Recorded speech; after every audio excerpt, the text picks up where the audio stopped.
Hello and welcome back to Hollowponds Solo Sagas. So what are we doing today? We are playing the final in our Zombie Month series. This must be, it's the 30th. It's Halloween. It's Halloween today and we are playing, so I might do a Halloween special. I haven't recorded yet, but probably Captain Pete may resurface. Might put that out tomorrow though, because we've already got this coming out today. We are going to play Year of the Undead. A small little independent game produced by Keller O'Leary, written by Keller O'Leary, layout by Sean O'Leary. And so what it is it's playing through, it's like, a quiet year. We are playing through a year for survivors. Now we will play the shorter game. The shorter game, instead of using a deck of 52 cards, you will use 12 cards for that. So we'll have a slightly shorter. Otherwise you go through week by week of the year, resolving events for your survivors and seeing if your survivors survive. Otherwise, we are going to use 12 cards and then you go month by month. So, how do we play Year of the Undead? What we need to do is so this is for a group of people. You can have individual survivors, or we will just have a survivor group. One of the first things you decide is where you'll be. As we are soon to, so at the moment, in real time, as you watch this, the end of October, I am in Belgium. But at the moment, I am still in Australia, and this is my last few weeks in Australia. So we will set this in the same area where we have set The Walking Dead, and we will return to in 2026 for the return of The Walking Dead Series 3. We're going to set this around Sydney, as I have lived here for 20 odd years now. So first off, you decide where that is, which is Sydney, and then you have to work out a few words to describe how your group functions and what they function on. And it gives the example of honour and loyalty. So we are going to say that we focus around loyalty and teamwork. And then we have, so you can have as many survivors as you want in your group. We will have no set number of survivors, but we will do a character which is the group of survivors. So we might have survivors leave because they leave or they die due to whatever our cards turn out, or we might have some conflict within the group, but we will just describe that as abstracted and rather than define individual survivors and individual survivor statistics. There is a statistic called survivor points, which is how your individual survivor survives and how they function.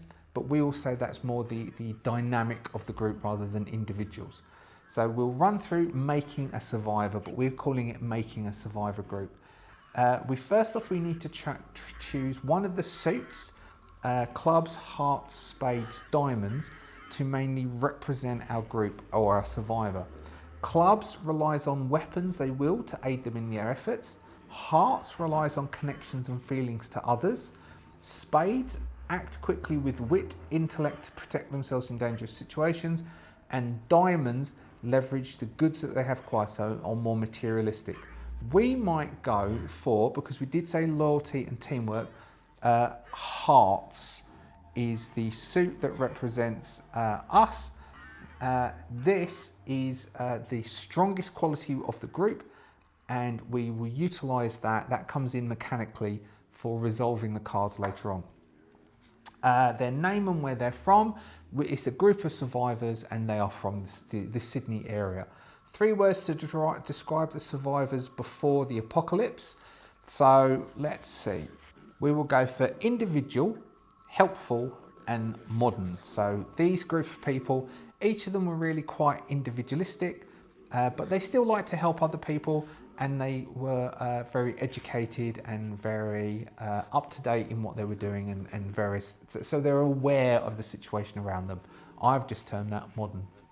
3 words to describe the survivors now. So we're going to say team, resourceful and bonded.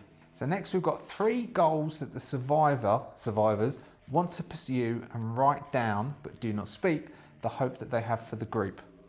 So 3 goals and a hope. So we're going to say, so 3 goals is to make the house safe, the place where they live safe, that they start to grow their own food, they can provide for themselves, and we're going to say baby, we're going to say that the group has a baby in it who is newborn, and the hope for the group is that the group can survive until October of next year and the baby is 1. There we go, that ties in a little bit. So we use this to help guide the actions, dialogues and gameplay as we play. If any of these goals are completed during the gameplay, we can roll a d6 to add to their total survivor points. So instead of October, so as it gives us an advantage, let's say that their birthday is in, what's halfway through? Let's say it's in April. We can survive till April for the first birthday of our baby in the group. If we succeed in any of those goals, then we will get a d6 to add to our survivor points. And our points start off with a d6. We'll use our red d6, which gives us, nice, 5 points. Okay, so survivor points represent how ingenious, resourceful, or just plain lucky a survivor, a group, is, and what makes the survivor stand out as resilient in this unforgiving environment. D6 to get points we've got. These points can be spent to change the result of a complete failure or partial failure roll to a complete success. Where a survivor would have faced certain death, they instead live to see another day. When using survivor points to change the results of a roll, the player has spent the points to describe how it happens. If the survivor confronts a horde without any of the points though, they might just have to go out in a blaze of glory. Playing the game. Right, we will go for the shorter game. Now with the shorter game, instead of using the 52 cards, we use 11 cards, and then we add 1, which is the ace. When we turn the ace, we have to face a horde, and we roll in the horde chart. So first off, we need 11 cards. We'll go 1, 2, 3, 4, 6, 7, 8, 9, 10, 11, and then we'll find an ace, the first ace that comes out. There's an ace. And then we will shuffle these 11, and then I will write down the months starting with October, and we will start. So we start in October. We have a 5 of clubs. So a 5 is the goods. You've been attacked and you are in desperate need of medical care. You can receive the treatment. Can you receive the treatment you need? Roll to determine results. Lose 1 survivor point on a complete failure. And so because it is clubs, relies on weapons that were dealt. So clubs means that it's a violent attack. So our group is violently attacked by another survivor group. We try to speak to them, which is because we're hearts, so we will try and resolve things and speak to them. And it won't go, and so we are sieged. Somebody is injured. Now, if we lose 1 survivor point, we will say that somebody is killed in the attack, and we will deal with that by being resourceful, by being mournful, and the bond is being shook. So what we do to work out is we roll a d6. A 1 is a complete failure. 2, 3, partial failure. 4, 5, partial success. 6 is a success. We can change a complete failure or partial failure to a success by spending 1 survivor point. So a 3 is a partial failure. Roll to determine results, lose 1 survivor point on a complete failure. So I think we will change that to losing 2 because we've got half game on a complete failure. So at the moment we're losing 1 survivor point because it's a partial failure. We can spend a survivor point to make it a success, or we are going to say that nobody dies, but we have somebody who is badly, so the group is attacked, the house is attacked, we defend it, which is why it's a partial failure, but one of our members is badly injured. We will say that we need to, sometime in November or December, find something will have to turn up in November or December, otherwise they may die. So they are injured enough that they are bedridden. So basically what would be one night during October, where we have gone out on a scouting mission and we've come back. We've avoided all zombies, but unbeknownst to us, we were watched. The safe house is attacked that night by these raiders. There's not that many of them, but there's enough of them. They get into our home, our compound, and we have to fight them off. Whilst doing it, Julie is injured. They are stabbed. Although we stop the bleeding, they are in a really bad way. And we have managed to kill and chase off the survivors of the raid, which means that they still know where we are and they could come back. We roll into November. We have a hearts. The hearts is us, so we could get an advantage here. And a queen, the dilemma. There is an urgent problem at home. What is its source? Use the card's face to determine the problem and deal with the situation accordingly. Okay, so Julie is, of course, dying and really badly injured and dying. Julie's partner is beside themselves and wants to go and hunt down the survivors of the raiders and exact revenge. And we are desperately trying to make sure that our home stays safe. So what we could do, so we don't need to roll to resolve this one. This is just narratively resolving. Now we are bonded together, so we are going to attempt to so this is what was this? This is an urgent problem. So problem, I'm just writing it down. Basically like doing the journal, I'm just writing down the bits. So she desperately wants to go and get revenge on Julie getting injured. She's angry and she's taking up weapons and trying to convince everyone to come with them to go and hunt them down and get revenge. The group will be talking to them and trying to convince them that we are a group, we are a team, and we understand that Julie is injured. But we're going to just say the baby. But the baby is only young. We just survived the attack. We were lucky that it was only Julie that got injured, which will then, of course, make Julie's partner angry that we're saying that. But we don't mean it that way. Julie is still okay. We still have time to try and help Julie. So whatever happens in December, as part of the end of year celebration, the festivities, Christmas, we will, the holidays as it can be referred to, Christmas, due to Christmas, we will be hopeful that we can find something. Now it gets really hot in Sydney around December and January, so that would be awful for Julie being gut stabbed, trying to recover from it with the heat. So we're going to try and assure Julie's partner that we are doing everything we can, and that if nothing goes wrong, then by the end of November we will endeavour to try and find something, and Julie hasn't recovered, find something for December. So what happens in December? We have clubs is again to do with weapons. We have a 6. While scavenging for supplies, you come across a house with some nostalgic items and memorable scenes. Each survivor present should discuss what impact is made on them in this home. Okay, so because so it's called The Lost, it's an emotional scene, but we'll roll a d6, and we are going to use, if it's a failure, Julie dies. If it's a success, Julie survives. We can spend survivor points in making Julie survive to resolve this part of the story.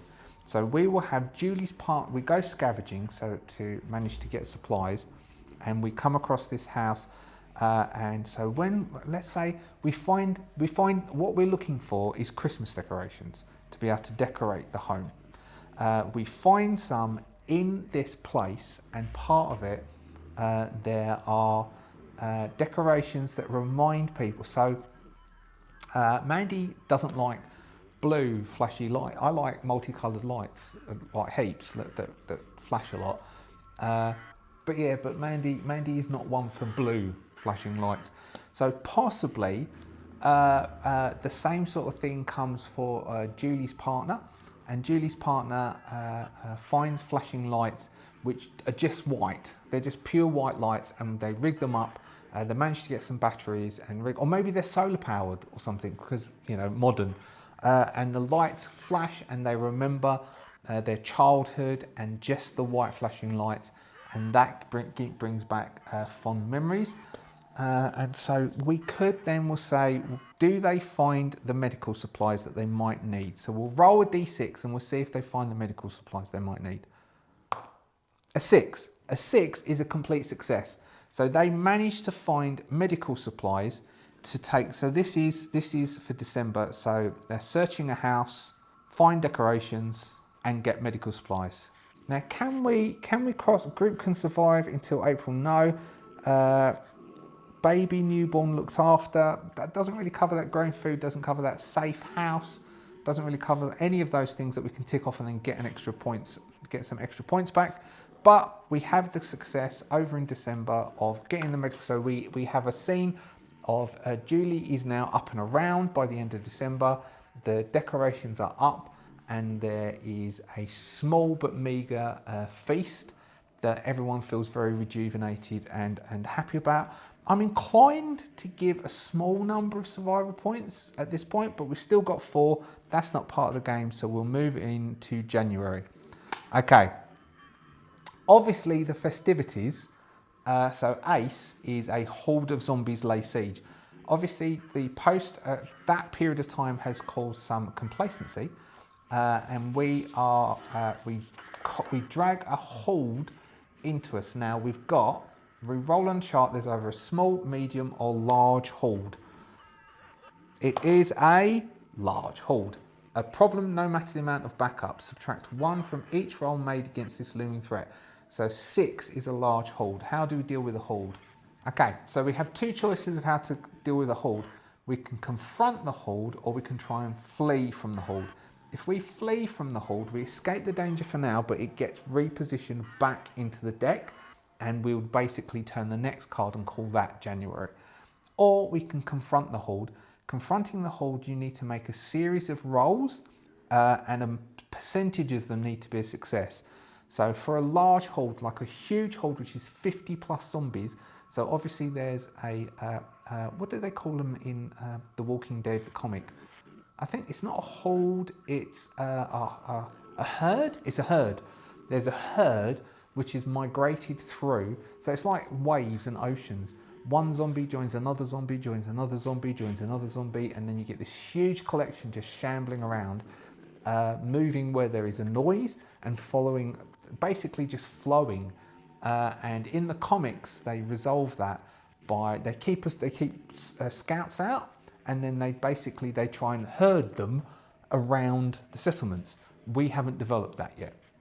So there's over 50 plus zombies coming to attack. Now, this is a problem, so we have to subtract 1 from any roll that we make against the threat. We have 7 rolls that we can make. We must make 5 of those to be a success. We have 4 survivor points. If we come out of this as survivors, we will give ourselves a D6 survivor points. I don't know if you get that, but I think you do. So, although, I mean, you are meant to have multiple, so though it's 7 rolls and 5 successes, we could half it to 4 and 3, or what we've got. So we have the next one down is medium, is a 5 and a 3. That, because as a cut down game, it might work, but let's see how we go up until that point, and then we'll make that decision. Which is kind of an example of what I was mentioning, serve the story. Which is you don't have, has that come? Yeah. Serve the Story was the beginning of October. You don't have to follow, like, you don't need to hold an oracle against you. If the story will flow better, change your mind. So though the roll here says 7 and 5, we might knock that back down to a 5 and 3 because we've changed it from being a group of survivors to just being one survivor group, to not have multiple survivor points, just have those 4 survivor points. So let's see if we can defeat this horde. So we have, so first off, we'll have a running battle where accidentally a scouting team in January triggers a herd, and accidentally draws them back to the safe house. Then we can basically fight them at the safe house. This is like the scene in, I've never watched really, you can watch the first series of The Walking Dead. I talk about my artistic differences with the TV series The Walking Dead. I have artistic differences to The Walking Dead because I read all of the comics, and I feel that the character representation within the TV series differs from the comics, and I liked the characters in the comics, such as Rick particularly, and I feel the TV series didn't do Rick justice. Watch the Walking Dead series, you'll hear why. But there is a scene in the comic where I can't remember what Rick's son's called, gets shot, and there is a horde attacking the establishment.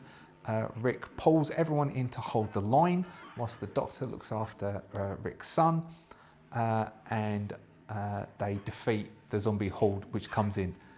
We are basically going to have some rolls, which is the people dragging the horde back, and then if we are still rolling and we haven't made our maximum number of rolls, the safe house will get attacked because we'll be down in numbers at that point. So our scouting team stumbles upon a couple of zombies.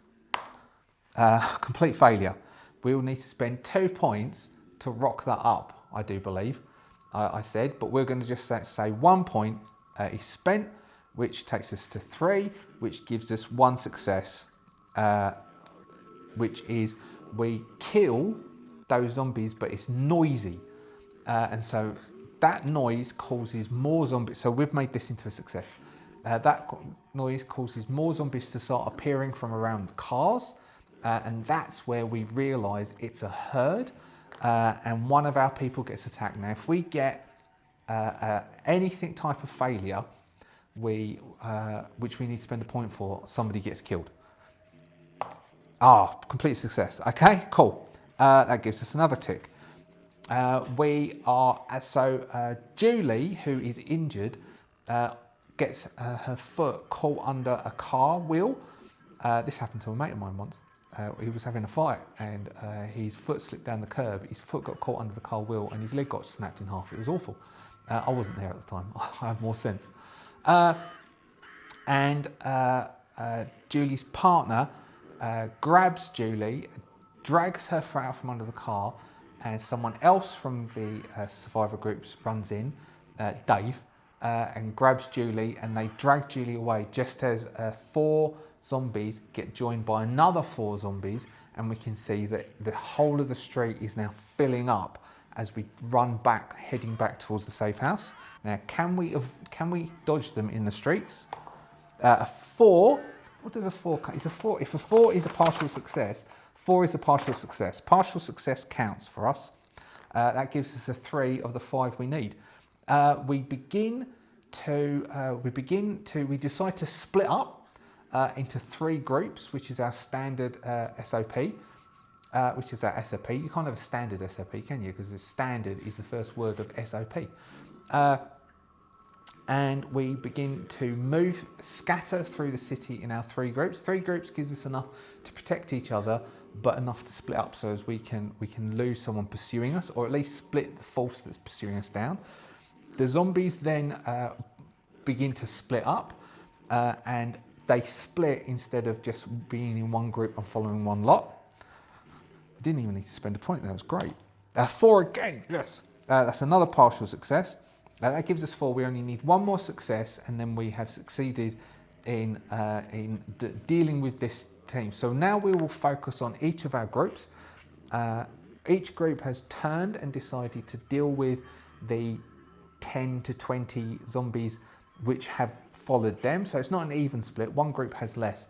That group we will focus on primarily, we'll spotlight in as they form a line at a bottleneck in an entrance to an alleyway, which is a very thin alleyway. This has been pre-identified as an alleyway in Surrey Hills that has got a very small entrance coming in, and any zombies would have to come through in 1s and 2s.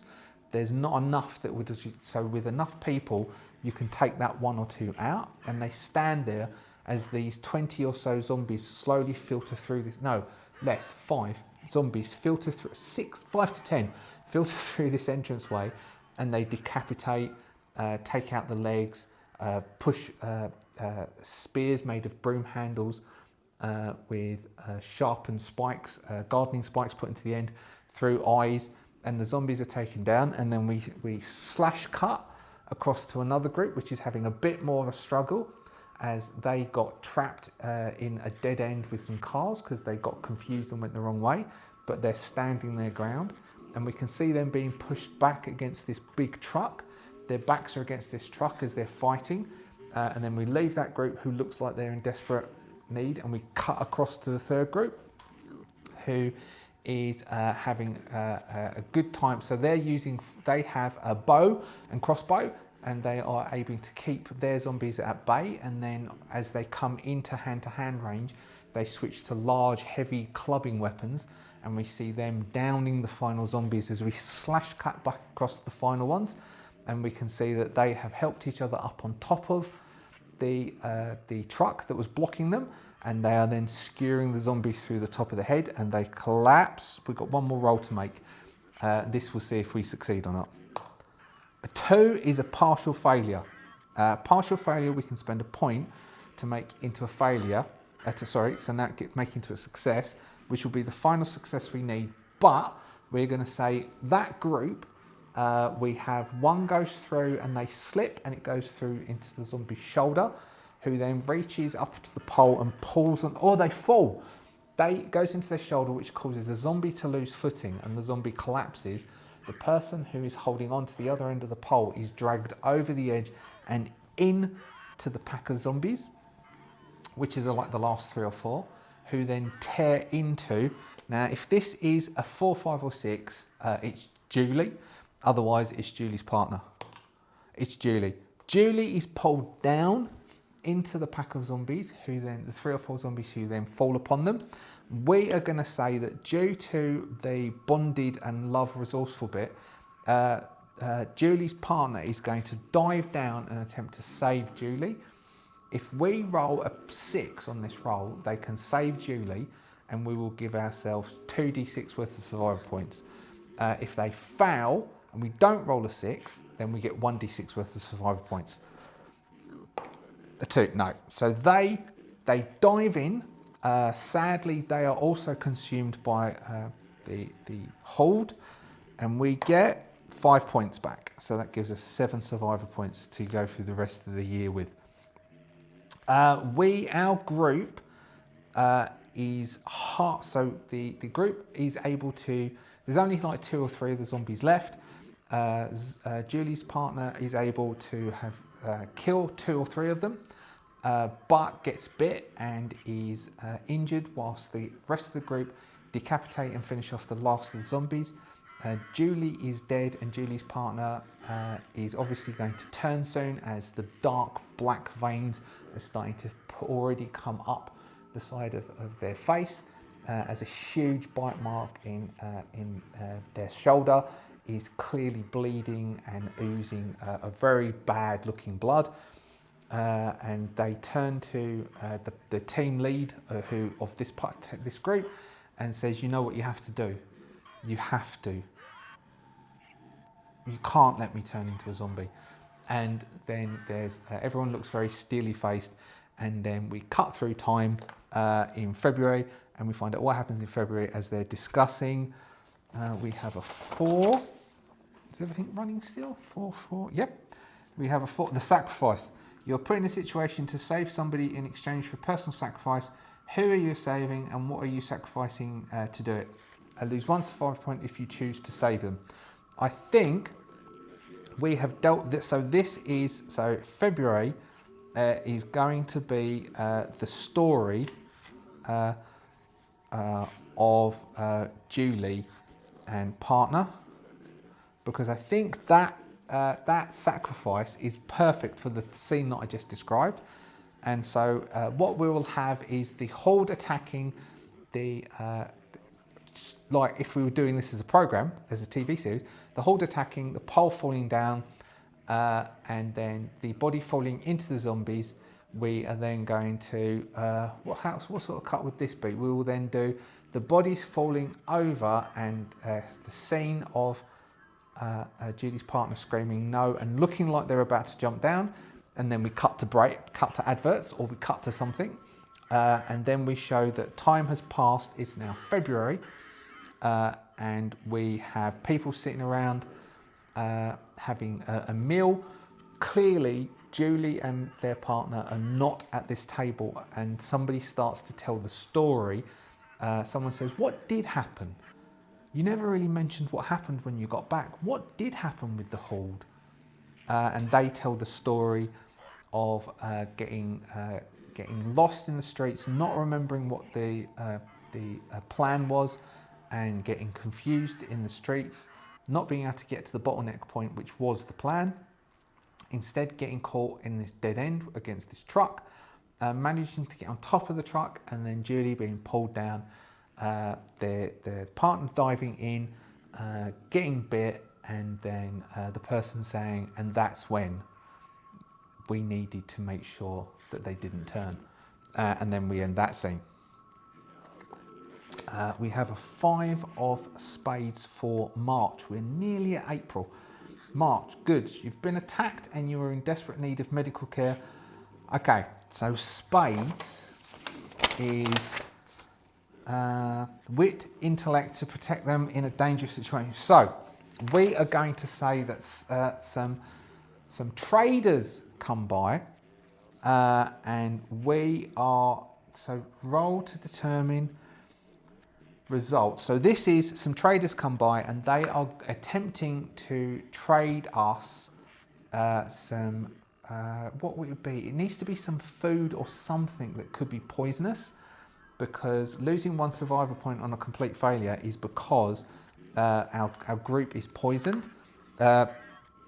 So we have someone comes over and we're going to have to deal with it so this is an intellectual way. So we're going to try, it's not really our bit, so we can't even give ourselves an advantage of this because it was hearts we could. So we will make a roll. So this is, they come over and they're trying to basically trick us, to con us or trick us. If we roll a 5 or a 6, 4 or 5 is a partial success, a 6 is 6 complete success, we don't have to worry about it. A partial success, and we trade stuff, but we work out what it is and nobody gets injured. Partial failure or complete failure, somebody gets poisoned. Okay, so that's cool. We are traded some poison food. We don't know whether if it was on purpose or by accident, but we catch it before anyone gets sick. So maybe it's a bunch of cans, and it so happens that we take all of the cans out of this box, and we see that the top layer of food is all right, but deeper down they're all bloated and disformed, and the smell detects someone who digs down the box, and we don't eat. So we get the top layer, but the rest of it is all spoiled food, and there's nothing we can do. So it's not great, but no one got sick. So we don't get any points, but nobody is sick, and we said grow food, so we've still not been able to do that, and we're not been able to secure the house and our baby. So April is the birthday. So this is the month of the birthday. We have another trader who comes over and tries to trade us stuff. No, we have an attack. Diamonds is leverage the goods they have to acquire the ones they do not, and manage their resources in a unique way. So this is, they thought that they had poisoned us, and so they've come back hoping that we are poisoned. If we can survive this, then baby is now 1 year old. Maybe they found out we had baby and they want to come and kidnap baby. So we attempt to defend ourselves against an attack. Another attack from, maybe it's the same bandits have come back, and they were working with the traders who we should be poisoned, but we're not. So we need to make a roll to see if we can defend ourselves. It's a daytime attack. They just roll up at the gates and they say, expecting us all to be sick, and say that they want us to open the gates and let them in. A 5 is cool. We're going to spend 1 and make that a complete success. So it gives us 6 survivor points are still left. We've got loads left and we're halfway through the year. And so this is an attack for our stuff. We defend. And we chase them away. And the scene ends with baby's birthday. And we get a D6. we get 4 points, which gives us 10 survivor points as we succeed in reaching the goal of the baby's new birthday. So, May. King, good. Your group discovers a bundle of supplies that corresponds to the card suit, which is hearts, which is to do with connections and tying together and focusing on cohesion. So it's something from one of our people's past. We get a D6 survivor points added to us. 16. Oh, we're doing good. The team is doing good. So May is we're on a scouting trip. We find a warehouse that one of us worked at. Oh no, that Julie told us about, and we never went to, and it is untouched. So at this point, it's untouched. So we've been able to get stuff back, but that might lead people to us. How long have we got? I think we've got 4 left. 1, 2. Yeah, we've got 4 left. See, how long has this been going for? It's nearly an hour, isn't it? That's not bad. It's not bad for the little game, and like I'm glad I didn't do the 52 deck. So we are now on June. It's now getting cold in Sydney in June. June starts getting cold. 3 of clubs, effort. There is an opportunity to lower the risk of hordes in your area by completing a few dangerous tasks. What are they? Can you do it? Roll for the outcome. Upon success, each survivor involved gains a D6. Upon failure, roll on the horde chart. Okay, so we have more than enough points to spend to get it to be a success. So we'll just spend, so let's roll it anyway. But we could just spend 2 points and say it's a success.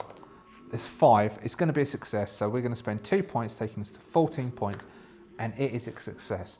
What we decide in June is, because it's cold, the zombies have slowed down. It's not that cold, but it's cold enough.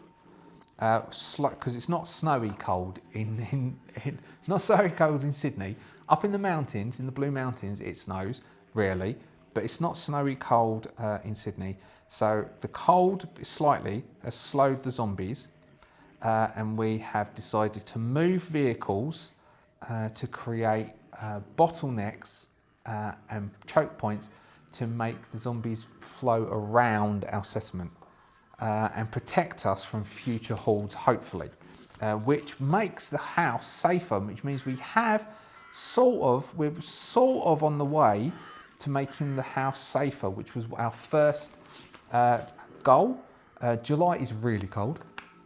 2, thief. Somebody you trusted into your home has taken something of value. Can you find where they went, and what are you willing to do to get it back? Roll to determine the outcome. Okay, so during the cold and moving things around, we encountered a forlorn, like a young couple who we welcome in.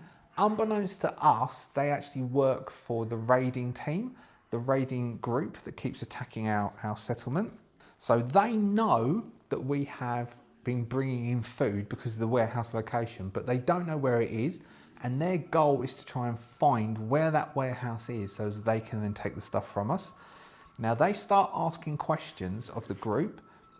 What is this? No, it's a clubs. So clubs is weapons, isn't it? Maybe they're very aggressively asking for questions, and that sort of heightens our awareness that something is up here. We will attempt to suss out, do we know what they're doing? We've still got 14 points left. We roll a 3, which is a partial failure.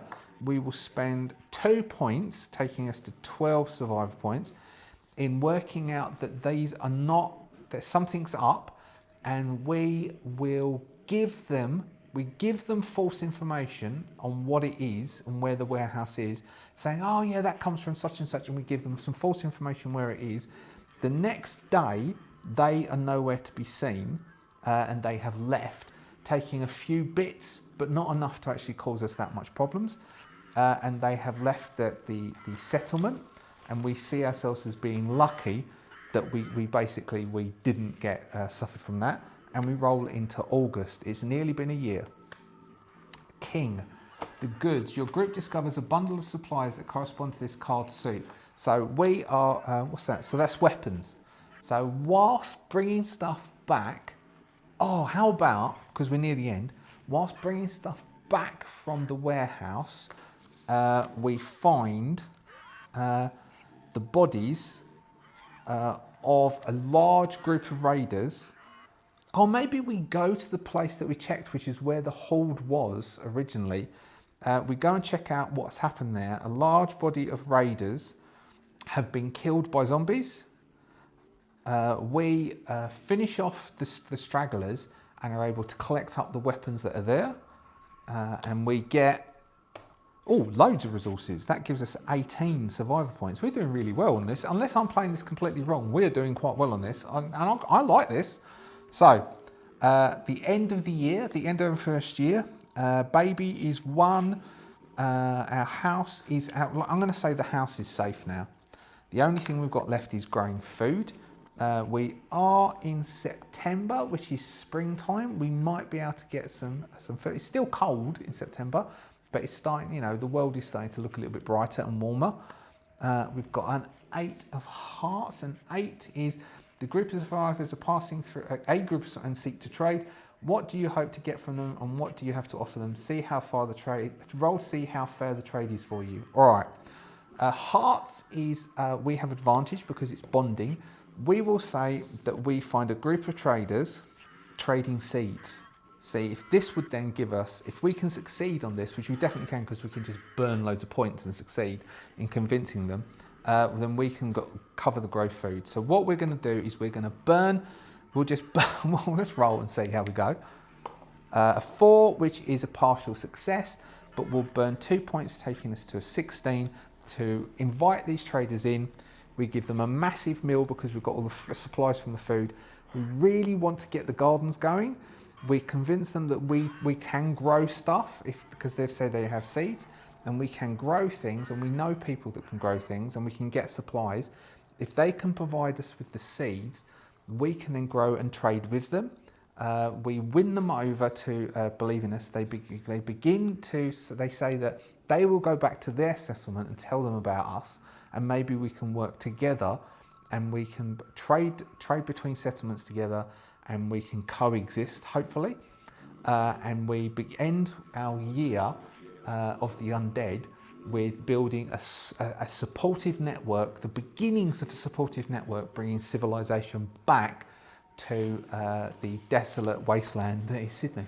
And that is it. That is the short and cut down version of the Year of the Undead. I quite like that. That's all right. It's a nice little narrative game with a nice flow, and it's not too deadly, and it's quite nice. That would work good with a group if you're all willing to sort of chip in and be narrative and have a narrative game. That's pretty cool. And that's it. That is the end of Zombie Month. Thank you very much. That was 4 little zombie independent games that you can grab and try and play. I believe this is on DriveThru. If it is, the link will be in the description. And that's it. If you're a subscriber, thank you so much for being a subscriber. If you're not a subscriber, do consider subscribing. Either way, you could hit the thumbs up if you enjoyed that, and you can put down something into the comment section so as we can have a bit of a discussion, and the algorithm can know you watched it. Thank you so much to the Adventurers Guild for all of your support in producing these videos. If you would like to support, you can purchase anything that I sell on DriveThru. You can join the Adventurers Guild and get early access to the videos. We have members' conversations that started off with the socials. And if the groups grows much bigger, I'll open a Discord. Stuff like that, or you can do a super fan thank you, or just watching is enough for me. Thank you very much indeed. I will see you next time. Oh, next week we're probably playing Corralis, the new one from Free League. Bye.